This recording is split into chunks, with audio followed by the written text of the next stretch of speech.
When a slur from his niece leads to escalating family tensions, a loving uncle faces a tough choice: stand up for himself or risk losing his bond with his niece. What will he choose? The unexpected outburst. Hey there, friends. I want to share a story that has been weighing heavily on my heart. Picture this.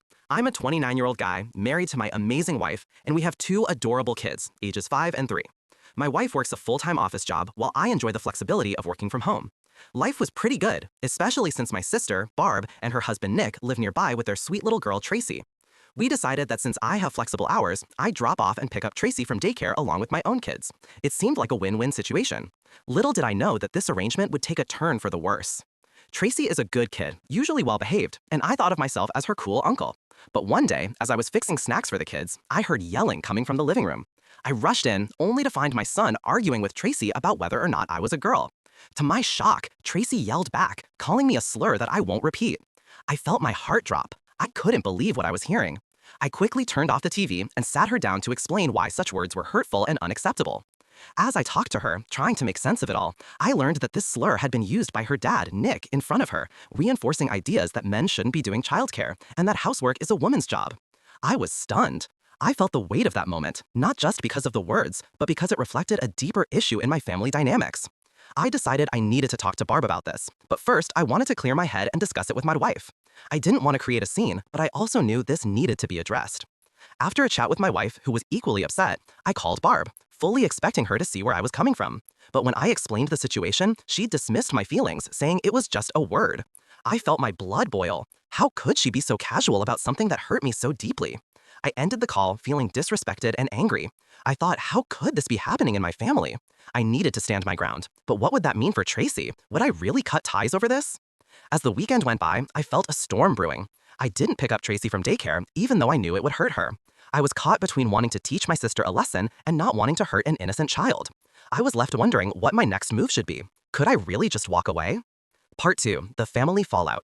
The weekend passed with no word from Barb, which only fueled my anger. I finally answered her call when she started blowing up my phone, but instead of an apology, she was furious. She accused me of being irresponsible for not picking up Tracy and blamed me for her being late to work. I wanted to scream, but instead I calmly reminded her that I had clearly said I wouldn't be picking her up anymore. The conversation devolved into a shouting match, and I hung up feeling more frustrated than ever. When I picked my kids up from daycare, I saw Tracy waiting for me, her little face lit up with excitement. But when I told her I wasn't taking her home, her joy turned to confusion and disappointment. My heart broke. I tried to explain that I was having a disagreement with her mom, but it felt hollow. I hated seeing her upset, and I wished things were different.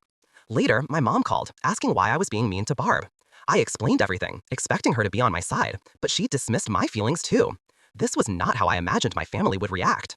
I felt isolated, and it became clear to me that standing my ground was going to come at a cost. I had always been the one to keep the peace, but now it felt like I was the one being pushed around. I was overwhelmed. My mom said I should just let it go, but how could I? I needed to establish my boundaries. I felt like I was fighting for my dignity, and yet my family seemed unwilling to acknowledge my hurt. I decided I needed to take a break from the situation, but what would that mean for Tracy? As the days turned into weeks, the lack of communication from Barb gnawed at me. I felt betrayed by my own family. I longed to see Tracy, but I was adamant about standing my ground. I didn't want to be a doormat anymore. I wanted my family to understand that their words had consequences. But then came the phone call that changed everything. One evening, I received a call from Nick. I was hesitant to answer, but I thought maybe he would offer an apology, or at least try to mediate. Instead, he came at me with a barrage of accusations, telling me how my behavior was causing Barb great distress. I couldn't believe what I was hearing. How could he sit there and act like I was the villain when he was the one who had started this mess? I told him that since we were family, he needed to take responsibility for what he said about me in front of his daughter. He dismissed my feelings yet again, claiming it was just a joke. I felt my anger bubbling over. I told him I was done with his toxic behavior and hung up. After that conversation, I was flooded with messages from Barb and my mom. They were upset with me for making things difficult for Tracy. I felt like I was trapped in a nightmare. I didn't want to hurt Tracy, but I also couldn't allow myself to be disrespected. I was at a crossroads, and it was tearing me apart. Days turned into weeks with no communication from Barb. I missed Tracy terribly, but I knew that if I backed down, it would mean my family could keep treating me this way. As I watched Tracy come and go from daycare, I felt a pang of guilt, knowing that I was the cause of her confusion and sadness. I had to figure out a way to resolve this without compromising my dignity or my relationship with Tracy. Finally, I decided to send Barb a text. I told her that if she didn't apologize, I would be blocking her number. I knew this was extreme, but I felt like I had no other choice. I was exhausted from the constant fighting, but I also didn't want to let this go without standing firm. Little did I know that this would lead to a series of unexpected developments.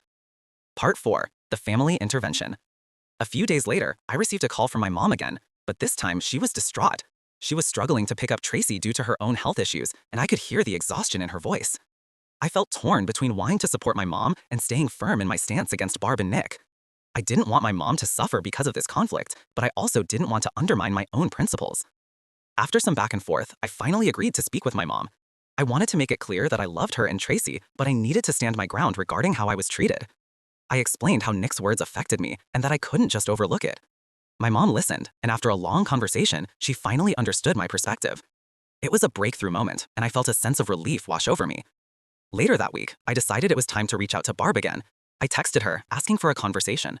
I needed to let her know how deeply hurt I was and that I couldn't continue the arrangement without some acknowledgement of my feelings. When I finally sat down with her and Nick, I laid it all out on the table. I told them that their words mattered and that their dismissal of my feelings was painful. To my surprise, they seemed receptive.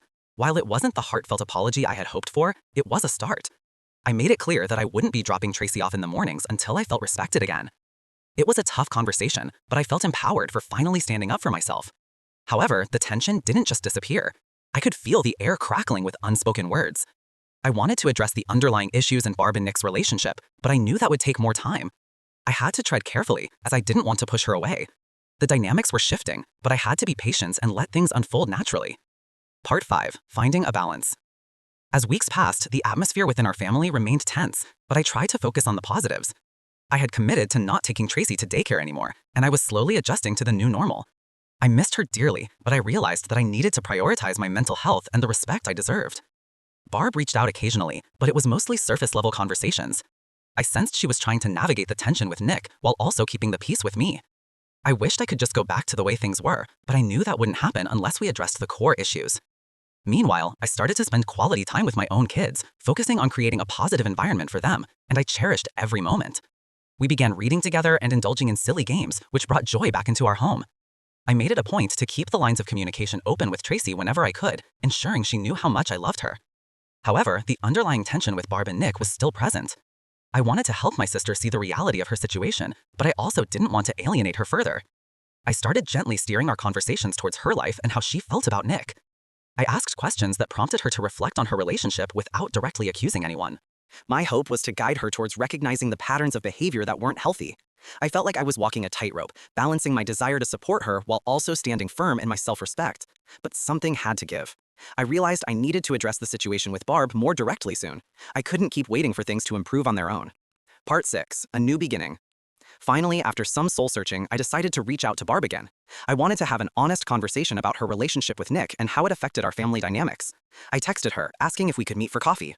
I felt both nervous and hopeful as we sat down together, the air thick with unspoken words. As we talked, I expressed my concerns about how Nick treated me and how that impacted Tracy. I wanted to help her see that it was okay to prioritize her happiness and well-being. To my surprise, she opened up about her struggles in her marriage. It wasn't an easy conversation, but it felt necessary. I was relieved to finally be able to share my feelings without fear of backlash. Over time, we began to rebuild our relationship. Barb started recognizing the unhealthy patterns in her life, and I made it clear that I was there for her no matter what. I wouldn't abandon her, even if she decided to stay with Nick for a while longer. I just wanted her to know she had a support system. As for Tracy, she never stopped being a bright light in my life. I resumed picking her up from daycare, and our bond grew stronger. I made sure to emphasize that none of the issues between her parents and me were her fault. I wanted her to feel safe and loved no matter the circumstances. Slowly, I began to see positive changes in Barb's demeanor. It was a long road ahead, but I was determined to support her as she navigated her journey. I felt at peace knowing that I had stood up for myself and had also been there for my sister, no matter how challenging it was. At the end of the day, family means everything, and I was grateful that we could find a path forward together. The love for Tracy and the hope for a better future kept me going. And just like that, we began to forge a new beginning, one built on understanding and mutual respect. I realized that standing my ground didn't mean losing my family. It meant creating a healthier environment for all of us. Life may have thrown some curveballs our way, but together we could face anything. The love for Tracy and the hope for a better future kept me going. And just like that, we began to forge a new beginning, one built on understanding and mutual respect. I realized that standing my ground didn't mean losing my family. It meant creating a healthier environment for all of us. Life may have thrown some curveballs our way, but together we could face anything.